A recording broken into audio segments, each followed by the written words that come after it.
બનાસકાંઠામાં આશા વર્કર બહેનોનો વિવિધ પ્રશ્નોને લઈને વિરોધ છે। ડીસાના સાંઈબાબા મંદિરે બેઠક યોજી વિરોધ નોંધાવ્યો। આશા વર્કર બહેનોએ પોલિયો અભિયાનની કામગીરીનો વિરોધ કર્યો। 4 મહિનાથી ઇન્સેન્ટિવ અને વળતર ન ચૂકવાતા રોષ ભભૂકી ઉઠ્યો છે। તાલુકા હેલ્થ ઓફિસર અને મેડિકલ ઓફિસરને આવેદનપત્ર આપી રજૂઆત કરવામાં આવી। પોલિયોના કાર્યથી મુક્તિ અને બાકી ઇન્સેન્ટિવ ચૂકવવા પણ માંગ કરી છે। માંગણીઓ વહેલી તકે પૂર્ણ નહીં થાય તો ઉગ્ર આંદોલનની પણ ચીમકી ઉચ્ચારવામાં આવી।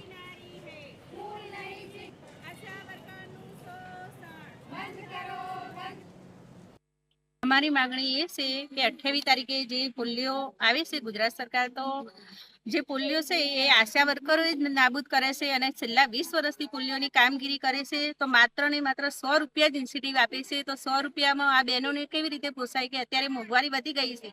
ગેસના બાટલાનો ભાવ, સ્કૂલની ફી, બાળકોને ભણાવવા બધું કેવી રીતે કરી છે। તો અમને 100 રૂપિયા પોસાતા નથી। તો અમે આગામી પોલિયો જે 28 તારીખે આવે છે એનો બહિષ્કાર કરીએ છીએ। અને ઇન્સેન્ટિવ અમારે જે મહિને ઇન્સેન્ટિવ થવું જોઈએ 3-4 મહિને ઇન્સેન્ટિવ થાય છે। તો ઘર કઈ રીતે ચલાવવું અમારે એ અમારી મુખ્ય માંગણી છે।